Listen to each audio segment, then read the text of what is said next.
Hi, എല്ലാവർക്കും പുതിയൊരു വീഡിയോയിലേക്ക് സ്വാഗതം. ഇന്ന് ഞാൻ നിങ്ങളെ കൂട്ടിക്കൊണ്ടു പോകുന്നത് കേരള നെല്ലിയാമ്പതിയോട് ചേർന്ന് കിടക്കുന്ന പറമ്പിക്കുളം ടൈഗർ റിസർവിലേക്കാണ് കേട്ടോ. കടുവയുടെ ഗർവും പുള്ളിമാനിൻ്റെ നൈർമല്യവും കന്നിമാര തേക്കിൻ്റെ തലയെടുപ്പുമുള്ള കാടകമാണ് പറമ്പിക്കുളം കടുവ സങ്കേതം. കാണാനെത്തുന്ന സഞ്ചാരികൾക്ക് മുന്നിൽ വൈവിധ്യങ്ങളുടെ ലോകം തുറന്നിടുന്ന കാടിൻ്റെ വശ്യത രാജ്യത്തെ മറ്റു കടുവ സങ്കേതങ്ങളിൽ നിന്ന് വ്യത്യസ്തമായി പറമ്പിക്കുളത്തെ കൂടുതൽ ആകർഷണീയമാക്കുന്നു.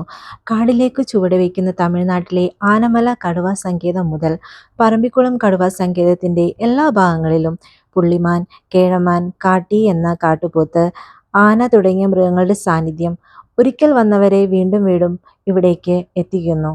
നിത്യഹരിത വനങ്ങളും ഇലപൊഴിയും കാടുകളും തേക്കിൻ കൂട്ടവുമെല്ലാമുള്ള പ്രകൃതിയെ തൊട്ടറിയാനുള്ള ഒരിടം കൂടിയാണ് ഇന്ന് പറമ്പിക്കുളം. 30ലേറെ കടുവകളുള്ള സംരക്ഷണ മികവിന് പേരുകേട്ട കടുവ സങ്കേതമാണ് പറമ്പിക്കുളം. അപ്പോൾ ഈ വീഡിയോ കംപ്ലീറ്റ്ലി എൻ്റർടൈനിങ് ആണ് കേട്ടോ. ഞങ്ങൾ കണ്ട പറമ്പിക്കുളം കാഴ്ചകളെക്കുറിച്ചാണ് ഈ വീഡിയോ. അപ്പോൾ നിങ്ങളും റെഡിയല്ലേ?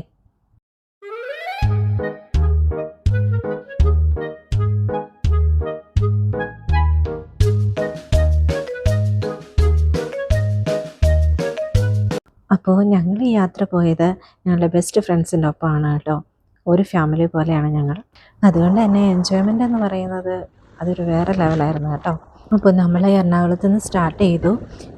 കേരള അതിർത്തിയാണെങ്കിലും നെല്ലിയാമ്പതിയോട് ചേർന്ന് കിടക്കുന്ന പറമ്പിക്കുളം തമിഴ്നാട് പൊള്ളാച്ചി ഡിവിഷനിലുള്ള ആനമല ടൈഗർ റിസർവ് വഴിയാണ് പറമ്പിക്കുളത്തേക്ക് എത്താൻ സാധിക്കുക. അത് രാവിലെ വരികയാണെങ്കിൽ ആനിമൽ പ്രസൻസ് എല്ലാം കൂടുതലാണ് കേട്ടോ.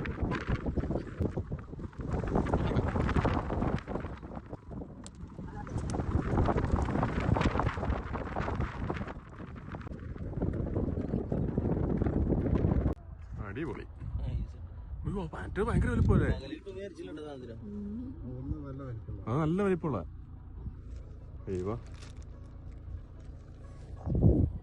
അങ്ങനെ ഞങ്ങൾ പറമ്പിക്കുളം ടൈഗർ റിസർവിൻ്റെ കവടത്തിലെത്തി കേട്ടോ. ഇവിടെ നിന്ന് കുറച്ചുകൂടി ദൂരമുണ്ട് കേട്ടോ നമ്മുടെ താമസിക്കുന്ന ടെൻറ്റിലേക്ക് എത്താനായിട്ട്. അവിടെ മൊത്തം കാണാൻ നല്ല ഭംഗിയാണ് കേട്ടോ. അതുകൊണ്ട് പിള്ളേർ നന്നായിട്ട് എൻജോയ് ചെയ്തു. ശരിക്കും ചെക്ക് ഇൻ ടൈം വരുന്നത് ഉച്ചയ്ക്ക് 12 മണിയോട് കൂടിയാണ് കേട്ടോ. പക്ഷേ ഞങ്ങൾ 11 മണിയൊക്കെ ആയപ്പോൾ തന്നെ അവിടെ എത്തി. അപ്പോൾ ഞങ്ങളതിലൂടെ നടന്ന് അവിടുത്തെ കാഴ്ചകളൊക്കെ കാണുമായിരുന്നു. നമ്മുടെ ടെൻറ്റിൻ്റെ ഫ്രണ്ടിലുള്ള കാഴ്ചകളാണിത്. നിറയെ മയിലുകളാണ് കേട്ടോ. ഈ ട്രിപ്പ് പ്ലാൻ ചെയ്യുന്ന എല്ലാവർക്കും ഒത്തിരി സന്തോഷം തോന്നും. ഇങ്ങനെയൊരു കാഴ്ചകളിലേക്കാണല്ലോ ഞങ്ങൾ വന്നതെന്ന്.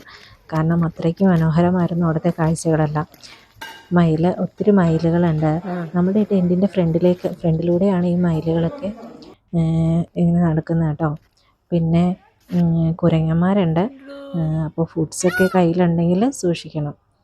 അങ്ങനെ ഈ കാണുന്നതെല്ലാം ടെൻറ്റിൻ്റെ ഫ്രണ്ടിലുള്ള കാഴ്ചകളാണ്. ടെൻറ്റ് എന്ന് പറയുമ്പോൾ ഒരു വീട് പോലെ ആണ് കേട്ടോ. പലതരത്തിൽ നമുക്കിത് ബുക്ക് ചെയ്യാം. അത് ഞാൻ ഈ വീഡിയോയുടെ അവസാനം പറയുന്നുണ്ട് കേട്ടോ. അപ്പോൾ നിങ്ങളുടെ വീഡിയോ ഫുള്ളായിട്ട് കാണണേ. ഇത് ഇവിടെയാണ് നമ്മൾ ബുക്ക് ചെയ്തത്. അപ്പോൾ മയിലുകളൊക്കെ നമ്മളുടെ അടുത്തോട്ട് വരും കേട്ടോ. നമ്മുടെ അടുത്ത് വന്ന് കയ്യിൽ നിന്ന് ഫുഡൊക്കെ എടുത്തുകൊണ്ട് പോവും. അങ്ങനത്തെ കാഴ്ചകളാണ്. അവർക്ക് പേടിയൊന്നുമില്ല. നല്ല രസമാണ് ആ കാഴ്ചകളൊക്കെ കാണാനായിട്ട്. നമ്മൾ ശരിക്കും എൻജോയ് ചെയ്യും കേട്ടോ. ഞങ്ങൾ റൂമിൽ കയറുന്നതിന് മുന്നേ തന്നെ ഈ മയിലിനെയൊക്കെ കണ്ട് ഇവിടുത്തെ കാഴ്ചകളൊക്കെ കണ്ട് അവിടെ മൊത്തം ചുറ്റി നടക്കുമായിരുന്നു കേട്ടോ. ഞങ്ങൾ ഒരു ദിവസത്തെ സ്റ്റേ ആണ് അവിടെ ബുക്ക് ചെയ്തത് കേട്ടോ. ടെൻ്റെണ്ണിച്ചയിലാണ് ഞങ്ങൾ ബുക്ക് ചെയ്തത്. അപ്പോൾ അതിൽ ഫുഡൊക്കെ ഇൻക്ലൂഡഡ് ആയിരുന്നു കേട്ടോ. അപ്പോൾ ഫുഡൊന്നും പറയാതിരിക്കാൻ പറ്റത്തില്ല. നല്ല ഫുഡാണ്. അവർ നല്ല രീതിയിലാണ്, നല്ല ഹൈജീനിക് ആയിട്ട് നല്ല രീതിയിലാണ് ഫുഡൊക്കെ എല്ലാം. നല്ല ടേസ്റ്റി ആയിരുന്നു. പിന്നെ ഇതാണ് കാഫറ്റേറിയ ഏരിയ കേട്ടോ. ഈ ടെൻറ്റിൻ്റെയൊക്കെ നടുക്കായിട്ടാണ് ഇത് ഉള്ളത് കേട്ടോ. അപ്പോൾ ഞങ്ങളിങ്ങനെ കാഴ്ചകളൊക്കെ കണ്ട് അവസാനം റൂമിൽ കയറി ഒന്ന് ഫ്രഷൊക്കെ ആയി കഴിഞ്ഞതിന് ശേഷം പിന്നെയും തിരികെ ഇറങ്ങി ഈ കാഴ്ചകളൊക്കെ വീണ്ടും കാണാൻ വേണ്ടിയിട്ട്. അപ്പോൾ മയിൽ ഒത്തിരി മയിലുണ്ട് കേട്ടോ. ഈ വീഡിയോയിൽ കാണുന്നതിലും അധികം മയിലുകൾ ഉണ്ട്. നമ്മൾ കുറേ നേരം അതൊക്കെ കണ്ടു കഴിഞ്ഞതിന് ശേഷമാണ് വീഡിയോ എടുക്കാൻ തുടങ്ങിയത് കേട്ടോ. അപ്പോൾ അത്രയും നല്ല രസമാണ്. നമ്മൾ സ്റ്റേ ചെയ്യുന്ന സ്ഥലത്തെ കാഴ്ചകൾ മാത്രമാണിത്. അങ്ങനെ 1 മണിയോട് കൂടി ലഞ്ച് റെഡി ആയിരുന്നു കേട്ടോ. അപ്പോൾ ലഞ്ച് കഴിക്കാൻ പോയി. അവർ ഓൾറെഡി പറഞ്ഞായിരുന്നു നമുക്ക് സഫാരി സ്റ്റാർട്ട് ചെയ്യുന്നത് 2:30-ക്കാണ് എന്ന്. അപ്പോൾ സഫാരി നമ്മൾക്ക് 2 രീതിയിൽ പോകാം കേട്ടോ. ഒന്ന് ബസ്സിൽ നമ്മളവർ കൊണ്ടുപോകും, അല്ലെങ്കിൽ നമ്മൾക്ക് സെപ്പറേറ്റ് നമ്മുടെ കാർ എടുക്കാം. കാർ എടുത്തിട്ട് നമുക്കൊരു ഗൈഡിനെ അവർ തരും. അപ്പോൾ അങ്ങനെ 2 രീതിയിൽ പോകാം കേട്ടോ. ഞങ്ങൾ ചൂസ് ചെയ്തത് പിള്ളേരൊക്കെ ഉള്ളത് കൊണ്ട് ഞങ്ങൾ ചൂസ് ചെയ്തത് ബസ്സിൽ തന്നെ പോകാനാണ് കേട്ടോ. കാരണം ഇത് കാട്ടിലൂടെ ഉള്ള യാത്ര ആയതുകൊണ്ട് തന്നെ പിള്ളേരുള്ളത് കൊണ്ട് നമ്മൾ കുറച്ചുകൂടി കെയർഫുള്ളായിരിക്കണമല്ലോ. അപ്പോൾ സഫാരി നമ്മൾ കാട്ടിലൂടെയാണ് കേട്ടോ. അപ്പോൾ കാട്ടിലൂടെ ഒരു യാത്ര. അപ്പോൾ ഇതെല്ലാം നിങ്ങൾ കാണണേ. മാനിനെയും കാട്ടുപോത്തിനെയും ആനയെയും പുലിയെയും ഒക്കെ നമ്മൾ ഈ ബുക്കിൽ കണ്ടായിരുന്നു കേട്ടോ. ഇടയ്ക്ക് വെച്ചൊന്ന് നിർത്തി ഞങ്ങൾ ഡാം വ്യൂ പോയിൻ്റൊക്കെ ഒന്ന് കണ്ടു കേട്ടോ. ആനപ്പാടിയിൽ നിന്നും പറമ്പിക്കുളം ലക്ഷ്യമാക്കിയുള്ള യാത്രയ്ക്കിടയിലുള്ള സ്ഥലമാണ് ഡാം വ്യൂ പോയിൻ്റ്. ഇത് സഞ്ചാരികൾക്ക് ഇന്ന് കാഴ്ച കാണാൻ വേണ്ടിയിട്ട് വനം വകുപ്പ് പ്രത്യേകമായി തയ്യാറാക്കിയ സ്ഥലമാണ് കേട്ടോ. അവിടെ കുറച്ച് നേരം ഇരുന്ന് ഡാമൊക്കെ കണ്ടതിന് ശേഷം ഞങ്ങൾ നേരെ പോയത് വനവും വന്യജീവികളെയും തൊട്ടറിയുന്ന കാടിൻ്റെ മക്കളുടെ ദൈവമായ ഒരു മരത്തിൻ്റെ അടുത്തേക്കാണ് കേട്ടോ. അതെ, കന്നിമാരത്തേക്ക്. അതിൻ്റെ പേരതാണ്. 460-ലേറെ വർഷത്തിൻ്റെ പഴമയും നിറച്ചു നിൽക്കുന്ന കന്നിമാരത്തേക്ക് പറമ്പിക്കുളത്തെ ആദിവാസി സമൂഹത്തിൻ്റെ വിശ്വാസത്തിൻ്റെ ഭാഗമാണ്. കാടർ, മലമലശർ, മുതുവാന്മാർ എന്നീ ആദിവാസി വിഭാഗങ്ങൾ താമസിക്കുന്ന പറമ്പിക്കുളത്തെ കാടിനകത്ത് സ്ഥിതി ചെയ്യുന്ന കന്നിമാരത്തേക്ക് ബ്രിട്ടീഷ് ഭരണകാലത്ത് മുറിച്ചു മാറ്റാൻ ഒരു ശ്രമമുണ്ടായെന്നും ആ സമയം മരത്തിൽ നിന്നും രക്തമൊഴുകിയെന്നുമാണ് ആദിവാസികൾ പറയുന്നത്. ഇന്ത്യ ഗവൺമെൻറ് മഹാവൃക്ഷ പുരസ്കാരം നൽകി ആദരിച്ച തേക്കുമരമാണ് കേട്ടോ ഇത്. ലോകത്തെ ഇപ്പോൾ നിലവിലുള്ള തേക്കുമരങ്ങളിൽ വലിപ്പത്തിൽ 2ാം സ്ഥാനം നേടിയിട്ടുള്ള തേക്കാണ് കന്നിമാരയിലേത്. 6 പേർ വട്ടം പിടിച്ചാലും കയ്യെത്തില്ല. അതിന് ചുവട്ടിൽ നിന്ന് ഇരുന്നും മരത്തിന് കെട്ടിപ്പിടിച്ചും എല്ലാം ഞങ്ങൾ ഫോട്ടോ എടുത്തു കേട്ടോ. അങ്ങനെ ആ മരത്തിൻ്റെ കഥകളും കാഴ്ചകളും ഒക്കെ കണ്ടു കഴിഞ്ഞതിന് ശേഷം ഞങ്ങൾ നേരെ പോയത് ബാംബു റാഫ്റ്റിങ്ങിന് വേണ്ടിയിട്ടാണ്. അത് 4:45 ആകുമ്പോൾ സ്റ്റാർട്ട് ചെയ്യുമെന്ന് പറയുന്നത് കൊണ്ട് തന്നെ പെട്ടെന്ന് ഞങ്ങൾ അവിടെ എത്തി. ഇത് മുള ഒക്കെ കൂട്ടി യോജിപ്പിച്ച് ഉണ്ടാക്കിയതാണ്. അപ്പോൾ ബോട്ട് പോലെ. അപ്പോൾ നമുക്ക് ഇരിക്കാനൊക്കെ സൈഡിൽ അവർ നന്നായിട്ട് പെട്ടിയൊക്കെ വെച്ചിട്ടുണ്ട് കേട്ടോ. അത് നല്ല ഭംഗിയാണ് കേട്ടോ കാണാനായിട്ട്. പിന്നെ ഇതിനകത്ത് നിറയെ മുതലകളുണ്ട് എന്നാണ് പറയുന്നത്. അവർ ആ പുഴയുടെ കഥകളും ഒക്കെ പറഞ്ഞ് അതിലൂടെ ഞങ്ങളൊരു 45 മിനിറ്റ്സ് നമ്മളെ ചുറ്റി കാണിക്കും കേട്ടോ. ഇവിടെ ഒത്തിരി ഇൻട്രസ്റ്റഡ് ആയിട്ടുള്ളൊരു പാർട്ട് എന്താണെന്ന് വെച്ച് കഴിഞ്ഞാൽ ജീവിതത്തിൽ ആദ്യമായിട്ട് ഞങ്ങൾ കണ്ട കാഴ്ചയാണ് കേട്ടോ. നിങ്ങളും ഇതുപോലെ കണ്ട് എങ്കിൽ കമൻറ്റ് ചെയ്യണേ. ആന ഒരു സൈഡിൽ നിന്ന് മറ്റൊരു സൈഡിലേക്ക് നീന്തുന്ന കാഴ്ചയാണ് ഈ കാണുന്നത് കേട്ടോ. അതായത് ഒരു കരയിൽ നിന്ന് മറ്റൊരു കരയിലേക്ക് നീന്തുന്ന കാഴ്ച ഇതാദ്യമായിട്ടാണ് കാണുന്നത്. ഇത് ആശാൻ്റെ സ്ഥിരം റൊട്ടീനാണെന്നാണ് അവിടെയുള്ളവർ പറഞ്ഞത് കേട്ടോ. അതായത് രാവിലെ 10 മണി കഴിഞ്ഞ് കഴിഞ്ഞാൽ ഒരു കുളി പാസ്സാക്കിയിട്ട് അവിടെ നിന്ന് ഇങ്ങോട്ടേക്ക് ഇപ്പുറത്തെ കരയിലേക്ക് നീന്തുന്ന പതിവ് ഉള്ളതാണ് എന്നാണ് പറഞ്ഞത് കേട്ടോ അവർ. അങ്ങനെ അതൊരു അത്ഭുതമായിട്ടുള്ളൊരു കാഴ്ചയായിരുന്നു. ഒരു ഭയങ്കര കൗതുകമായിട്ടുള്ളൊരു കാഴ്ചയായിരുന്നു കേട്ടോ. അതുപോലെ ഈവനിങ്ങും ഈ സമയത്ത് കറക്റ്റ് 5 മണിയൊക്കെ ആകുമ്പോഴത്തേക്കും ആന അവിടെ നിന്ന് കുളിയൊക്കെ കഴിഞ്ഞതിന് ശേഷം ഇപ്പുറത്തെ കരയിലോട്ട് നീന്തി കിടക്കും. ആ കൗതുകമായ കാഴ്ചകളൊക്കെ കണ്ട് ഞങ്ങൾ നേരെ പോയത് ആദിവാസി നൃത്തം കാണാനാണ് കേട്ടോ. ഇവരെ കുറച്ച് നേരം നമുക്കിത് കാണാൻ കഴിയും കേട്ടോ. നല്ല രസമാണ് കാണാനായിട്ട്. കുറച്ച് ചേച്ചിമാർ നിന്ന് ആദിവാസി നൃത്തം ചെയ്യുന്നത്. അങ്ങനെ അതൊക്കെ കഴിഞ്ഞതിന് ശേഷം അവിടെ നിന്ന് നമ്മൾ തിരിച്ച് കാടിലൂടെ തന്നെ വേണം തിരികെ ടെൻറ്റിൽ എത്താൻ വേണ്ടിയിട്ട്. ഇനിയാണ് നമ്മൾ കാണാൻ ആഗ്രഹിച്ചിരുന്ന കുറേ കാഴ്ചകൾ കാണാൻ പോകുന്നത് കേട്ടോ. അപ്പോൾ ഇതാണ് ആ കാഴ്ചകൾ. കാട്ടുപോത്തിനെയും ആനയെയും ഒക്കെ നമുക്ക് കാണാൻ പറ്റും കേട്ടോ. അപ്പോൾ ആനയൊക്കെ നിങ്ങൾ കറക്റ്റായിട്ട് കുറേ നേരം നിന്ന് കണ്ടു കേട്ടോ. അത് ഫുഡ് കഴിക്കുന്നതും ഒക്കെ നമ്മൾ നിന്ന് നോക്കി കാണുമായിരുന്നു കേട്ടോ. മരമൊക്കെ കുലുക്കി മുളയൊക്കെ കുലുക്കിയൊക്കെ ഇടുന്നതൊക്കെ നമ്മൾ കണ്ടു. കുറച്ച് നേരം വണ്ടി അവിടെ നിർത്തിയിട്ടായിരുന്നു. അപ്പോൾ ഡയറക്റ്റ് നമ്മുടെ ടോർച്ചൊന്നും കണ്ണിലേക്ക് അടിച്ചു കഴിഞ്ഞാൽ അവർ ഉള്ളിലേക്ക് കയറിപ്പോകും. എല്ലാ മൃഗങ്ങളെയും ഇങ്ങനെ കാട്ടിലൂടെ നടക്കുന്നതും അടുത്ത് കാണുന്നതും ഒക്കെ വലിയ കൗതുകമാണ് കേട്ടോ. ഒരിക്കലെങ്കിലും നിങ്ങൾ ഇവിടെ പോകണം കേട്ടോ. അപ്പോൾ ഭാഗ്യമുണ്ടെങ്കിൽ നമ്മൾക്ക് കൂടുതൽ അനിമൽസിനെ കാണാൻ പറ്റും. അപ്പോൾ ഞങ്ങളുടെ കൂടെ ഉണ്ടായിരുന്നവരൊക്കെ പറയുമായിരുന്നു, അവർ 2 ദിവസമായിട്ട് ഏജ്ഡ് ആയിട്ടുള്ള ആൾക്കാരാണ് കേട്ടോ, റിട്ടയർമെൻറ്റ് കഴിഞ്ഞ് അവർ സ്റ്റേ ചെയ്യുന്നത്. അപ്പോൾ അവർ പറയുമായിരുന്നു 2 ദിവസമായി സ്റ്റേ ചെയ്യുന്ന ഞങ്ങൾ, എന്നിട്ട് ഇന്നെങ്കിലും ഒന്ന് പുലിയെയൊക്കെ കണ്ടിരുന്നെങ്കിൽ ഒത്തിരി നല്ലതായിരുന്നു എന്നൊക്കെ. അപ്പോൾ ഞങ്ങൾ കരുതി ഒരു ദിവസം മാത്രം സ്റ്റേ ചെയ്യുന്ന ഞങ്ങൾക്ക് ഇനി കാണാൻ പറ്റുമോ എന്തോ. പക്ഷേ അവരുടെ ഭാഗ്യമോ ഞങ്ങളുടെ ഭാഗ്യമോ എന്താണെന്നറിയില്ല, ഞങ്ങളങ്ങനെ പുലിയെ കണ്ടു കേട്ടോ. ജീവിതത്തിൽ ആദ്യമായിട്ട് ലൈവായിട്ട് കാണുവാണ് നമ്മൾ കാടിലൂടെ ഇങ്ങനെ നടന്നു പോകുന്ന പുലിയെ. അപ്പോൾ എല്ലാവരും കണ്ടു കേട്ടോ. അപ്പോൾ ഇത് ശരിക്കും അവർക്ക് തന്നെ സർപ്രൈസ് ആയിപ്പോയി. ഇങ്ങനെ കാണാൻ പറ്റുക 2 ദിവസമായിട്ട് അവർ നോക്കിയിട്ട് ഇതുവരെയും കാണാത്തതാണ് കേട്ടോ. അപ്പോൾ നമ്മളും കണ്ടു അങ്ങനെ. അപ്പോൾ ആദ്യം വാങ്ങിപ്പോയ ഞങ്ങളുടെ പിള്ളേരെയൊക്കെ വിളിച്ച് എണീപ്പിച്ച് കാണിച്ചു കേട്ടോ പുലി അങ്ങനെ നടന്നു പോകുന്നത്. അപ്പോൾ അങ്ങനെ കാട്ടിലൂടെയുള്ള ആ യാത്രയെ കഴിഞ്ഞ് ഞങ്ങൾ തിരിച്ച് റൂമിലെത്തി. അതിനുശേഷം കിടന്നുറങ്ങി രാവിലെ എണീറ്റു. അവിടെ അതിരാവിലെയുള്ള കാഴ്ചകളാണ് കേട്ടോ ഇത്.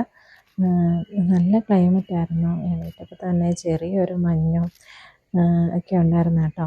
അപ്പോൾ നമുക്ക് 7 മണിക്ക് നമുക്ക് ട്രെക്കിങ്ങിന് പോകണം കേട്ടോ.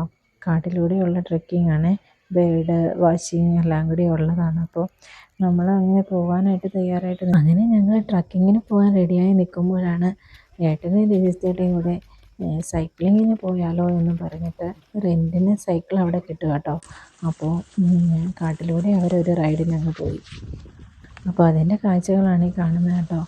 അപ്പോൾ നല്ലൊരു എക്സ്പീരിയൻസ് ആയിരുന്നു എന്നവർ പറഞ്ഞു കേട്ടോ. അപ്പോൾ അങ്ങനെ അവരൊരു റൈഡ് ചെയ്ത് വരുമ്പോഴത്തേക്കും നമ്മൾക്ക് ചുമ്മാ കാട്ടിൽ കൂടി ഒന്ന് നടന്നാലോ എന്ന് പറഞ്ഞിട്ട് ഞാനും അച്ചുവും പിള്ളേരും കൂടി ഒന്ന് കുറച്ചിട വരെ നടന്നു കേട്ടോ. ഗേറ്റ് കഴിഞ്ഞ് കുറച്ചങ്ങ് നടന്നു. കാരണം നമ്മൾ അവിടെ നിന്ന് നോക്കുമ്പോൾ കുറേ മാൻകൂട്ടങ്ങൾ അവിടെ നിൽപ്പുണ്ടായിരുന്നേ. അപ്പോൾ അത് കണ്ടിട്ട് അങ്ങ് കുറച്ച് നടന്നതാണ് കേട്ടോ. അപ്പോൾ ഇത്തിരി നടന്നു കഴിഞ്ഞപ്പോഴത്തേക്കും ആ മാനിൻ്റെയൊക്കെ അടുത്തെത്തി. അവിടെ ഒരു ഫോട്ടോ ഒക്കെ എടുക്കാമെന്ന് വിചാരിച്ച് അങ്ങനെ നിൽക്കുമ്പോഴാണ് ഗൈഡ് വന്ന് പറഞ്ഞു, ഇനി അധികം അങ്ങ് ദൂരത്തേക്ക് പോകരുത്, കാരണം അവർ പറഞ്ഞത് കരടിയുടെ ശല്യമുണ്ട് എന്നാണ്. അപ്പം എപ്പോൾ വേണമെങ്കിലും കരടി ആ ഏരിയയിൽ വരാം, അതുകൊണ്ട് പെർമിഷൻ ഇല്ല അങ്ങോട്ടേക്ക് പോകാനെന്ന് പറഞ്ഞു. അപ്പോൾ അത് കേട്ടപ്പോൾ തന്നെ നമ്മൾ തിരികെ നടന്നങ്ങോട്ട് പോകുന്നു കേട്ടോ. അപ്പോൾ എല്ലാവരും ട്രക്കിങ്ങിന് വേണ്ടി റെഡിയായി. അങ്ങനെ ഞങ്ങൾ കാടിലൂടെ ട്രക്കിങ്ങിനായിട്ട് പോവുകയാണ് കേട്ടോ. നല്ല മരങ്ങളും നല്ല ക്ലൈമറ്റും നല്ല അറ്റ്മോസ്ഫിയർ ആയിരുന്നു. ആ നടത്തും നമുക്ക് ചെറിയൊരു തണുപ്പുണ്ടായതുകൊണ്ട് തന്നെ വലിയ ക്ഷീണം അനുഭവപ്പെട്ടില്ല. അപ്പോൾ എല്ലാവരും കൂടി ഇങ്ങനെ നടന്നത് ഒത്തിരി നല്ല മൊമെൻറ്റ്സാണ് കേട്ടോ. നമ്മൾ കുറച്ച് ബേഡ്സിനെയൊക്കെ കണ്ട് അങ്ങനെ നടന്ന് കുറച്ച് സ്ഥലം എത്തിക്കഴിഞ്ഞപ്പോഴത്തേക്കും അവിടെ പാറകളും ഒക്കെ ഉള്ളൊരു സ്ഥലത്ത് നമ്മളിരുന്ന് കേട്ടോ, കുറച്ച് നേരം റെസ്റ്റ് ചെയ്യാനായിട്ട്. അപ്പോൾ കുറേ ഫോട്ടോസും വീഡിയോസും ഒക്കെ നമ്മൾ അവിടെ ഇരുന്ന് എടുത്തു കേട്ടോ. എന്തായാലും നല്ല രസമുള്ളൊരു സ്ഥലമാണ് കേട്ടോ. അപ്പോൾ എല്ലാവരും ഇവിടെ എന്തായാലും പോകണം കേട്ടോ. ഒരു തവണയെങ്കിലും വിസിറ്റ് ചെയ്യേണ്ട ഒരു പ്ലേസാണ്. അപ്പോൾ ഒട്ടും മിസ് ചെയ്യരുത്. നല്ല കുറച്ച് ഫോട്ടോസും നല്ല കുറച്ച് വീഡിയോസും നല്ല കുറേ മെമ്മറീസും ഒക്കെ നമുക്ക് ഇവിടെ നിന്ന് കളക്ട് ചെയ്യാൻ പറ്റി കേട്ടോ. അപ്പോൾ ശരിക്കും വെർത്തായിട്ടുള്ളൊരു ട്രിപ്പ് തന്നെ ആയിരിക്കും പറമ്പിക്കുളം. അപ്പോൾ എല്ലാവരും വിസിറ്റ് ചെയ്യണേ. അപ്പോൾ ഞങ്ങൾ ട്രക്കിങ്ങൊക്കെ കഴിഞ്ഞു, നല്ല കുറച്ച് ബേഡ്സിനെയൊക്കെ കണ്ടു. അങ്ങനെ നമ്മൾ തിരിച്ച് റൂമിലേക്ക് എത്തി കേട്ടോ. ഇനി പോകാനുള്ള പ്രിപ്പറേഷൻസാണ്. അപ്പോൾ നമ്മൾക്ക് ചെക്ക് ഔട്ട് ചെയ്യേണ്ടത് 12 മണിക്ക് നമ്മൾക്ക് ചെക്കൗട്ട് ചെയ്യണം. അപ്പോൾ നമ്മൾ തിരിച്ച് പോകുന്നത് തമിഴ്നാട് വഴിയാണ് കേട്ടോ. അപ്പോൾ തമിഴ്നാട് വഴി കേരള ആണ് കയറാൻ പറ്റത്തുള്ളൂ നമുക്ക്. അപ്പോൾ അങ്ങനെ നമ്മൾ തിരിച്ച് പോവുകയാണ്. ഇടയ്ക്ക് ഞങ്ങൾ കാറൊക്കെ നിർത്തിയിട്ടിട്ട് വെള്ളച്ചാട്ടമൊക്കെ കണ്ട് കുരങ്ങന്മാരെയും കാട്ടുപന്നീനെയൊക്കെ കണ്ടിട്ടാണ് ഞങ്ങൾ തിരികെ പോയത് കേട്ടോ. അപ്പോൾ എന്തായാലും മസ്റ്റ് വിസിറ്റ് പ്ലേസാണ് പറമ്പിക്കുളം ടൈഗർ റിസർവ്. അപ്പോൾ എല്ലാവരും പോയി ഞങ്ങൾ കണ്ടത് മാതിരി അതിലും കൂടുതൽ കാഴ്ചകൾ കാണാൻ സാധിക്കട്ടെ എന്ന് ആഗ്രഹിക്കുന്നു. അപ്പോൾ ഇവിടെ പോയതിന് ശേഷം എല്ലാവരും ചോദിച്ചു എങ്ങനെയാണ് ബുക്കിംഗ് ചെയ്തതെന്ന്. അപ്പോൾ നമ്മൾ ഓൺലൈൻ ബുക്കിംഗ് ആണ് ചെയ്യേണ്ടത് കേട്ടോ. ഗൂഗിളിൽ പോയിട്ട് www.parambikulam.org.wildlife എന്ന് അടിക്കുമ്പോൾ നമുക്ക് ഫസ്റ്റ് പേജ് വരുന്നത് പറമ്പിക്കുളത്തിൻ്റെ പേജായിരിക്കും കേട്ടോ. അപ്പോൾ നമുക്ക് പ്ലാൻ ചെയ്യാം, പ്ലാനിങ് ഓഫ് വിസിറ്റ്. അപ്പോൾ നമുക്ക് ഏതൊക്കെയാണ്, ജംഗിൾ സഫാരിയാണോ വേണ്ടിയത്, tended Niche, tended roast, honey comb, അങ്ങനെ നമ്മൾക്ക് വേണ്ടത് ഏതാണ് കാറ്റഗറി അവിടെ സെലക്ട് ചെയ്യാം. വ്യൂ ഡീറ്റെയിൽസ് ക്ലിക്ക് ചെയ്യാം. എന്നിട്ട് നെക്സ്റ്റ് പേജ് വരും. അപ്പോൾ നമ്മൾ ചൂസ് ചെയ്തത് ടെൻഡഡ് നിച്ചയിലാണ്. അപ്പോൾ അത് ക്ലിക്ക് ചെയ്യുമ്പോഴത്തേക്കും നമുക്ക് അതിൻ്റെ അണ്ടറിലുള്ള ഡീറ്റെയിൽസ് വരും. എന്തൊക്കെയാണ് അതിനകത്ത് ഇൻക്ലൂഡഡ് ആയേക്കുന്നത്, അതിൻ്റെ എല്ലാ ഡീറ്റെയിൽസും, ട്രക്കിങ്, ഫുഡ് ഇൻക്ലൂഡഡ് ആണോ, അങ്ങനെ എല്ലാനും അതിനകത്ത് ഡീറ്റെയിൽ ആയിട്ട് കൊടുത്തിട്ടുണ്ടാവും. എന്താണ് അതിൻ്റെ പാക്കേജിൽ ഇൻക്ലൂഡ് ആയിരിക്കുന്നതെന്ന്. ചെക്ക് ഇൻ ടൈം 12 o'clock, അങ്ങനെ ചെക്ക് ഇൻ ടൈമും ലഞ്ച് എപ്പോഴാണ്, അങ്ങനെ എല്ലാ ഡീറ്റെയിൽസും പിക്സ് അടക്കം അവർ കൊടുത്തിട്ടുണ്ട് കേട്ടോ ആ സൈറ്റിൽ. അപ്പോൾ നമുക്ക് ചെക്ക് അവൈലബിലിറ്റിയിൽ ക്ലിക്ക് ചെയ്യാം. നെക്സ്റ്റ് ആക്സെപ്റ്റ് ചെയ്യാം. ആക്സെപ്റ്റ് ചെയ്യുമ്പോൾ നമ്മൾ ഏത് ഡേറ്റിനാണ് നമ്മൾക്ക് വേണ്ടിയത് എന്നുള്ളത് ക്ലിക്ക് ചെയ്യാം. അതിന് ശേഷം എത്ര പേരാണ് നമ്മൾ അക്കോമഡേറ്റ് ചെയ്യുന്നതെന്നുള്ളത് ക്ലിക്ക് ചെയ്യാം. അഡൾട്ട്സ് എത്ര പേരുണ്ട്, പിള്ളേർ എത്ര പേരുണ്ട്, എന്നിട്ട് ക്ലിക്ക് ചെയ്തതിന് ശേഷം നെക്സ്റ്റ് പേജ് പോകുന്നത് നമ്മുടെ സൈനപ്പാണ് കേട്ടോ. അപ്പോൾ ക്രിയേറ്റ് ന്യൂ യൂസർ എന്ന് ചെയ്തിട്ട് നമ്മുടെ ഡീറ്റെയിൽസ് അടിച്ചു കൊടുത്ത് സബ്മിറ്റ് ചെയ്യാം. അപ്പോൾ ഇങ്ങനെയാണ് ചെയ്യേണ്ടത് കേട്ടോ. അപ്പോൾ അത് കഴിയുമ്പോൾ നെക്സ്റ്റ് പേജ് വരുന്നത് പേയ്മെൻറ്റിൻ്റെ പേജായിരിക്കും. അപ്പോൾ നമ്മൾ അത് ഇതിനകത്ത് ഞാൻ കാണിക്കുന്നില്ല. അപ്പോൾ നിങ്ങളുടെ ഡീറ്റെയിൽസ് അടിച്ചു കൊടുത്ത് സബ്മിറ്റ് ചെയ്യുമ്പോഴത്തേക്കും ഈ പേജാണ് വരുന്നത് കേട്ടോ. അപ്പോൾ ശരിക്കും വർത്താണ്. ഒരു 2500 പെർ ഹെഡാണ് വരുന്നുള്ളൂ. അത് ഓരോ കാറ്റഗറി അനുസരിച്ചാണ് കേട്ടോ. ഞങ്ങൾ 1 ഡേ ആണ് സ്റ്റേ ചെയ്തത്. അപ്പോൾ 1 ഡേക്ക് 2500 ശരിക്കും വർത്തായിരുന്നു. അപ്പോൾ എന്തായാലും നിങ്ങളും വിസിറ്റ് ചെയ്തിട്ട് എന്താണ് നിങ്ങൾക്കുണ്ടായ അനുഭവങ്ങൾ എല്ലാവരും കമൻറ്റ് ചെയ്യുക. നിങ്ങൾക്ക് ഈ വീഡിയോ ഇഷ്ടപ്പെട്ടിട്ടുണ്ടെങ്കിൽ ലൈക്ക്, കമൻറ്റ്, സബ്സ്ക്രൈബ് ചെയ്യാൻ മറക്കരുത് കേട്ടോ. ഈ വീഡിയോ ഇഷ്ടമായാൽ എല്ലാവരിലേക്കും ഷെയർ ചെയ്യണേ. അപ്പോൾ അടുത്തൊരു എക്സൈറ്റിംഗ് വീഡിയോ ആയിട്ട് വരുന്നത് വരെ bye. Thank you for watching.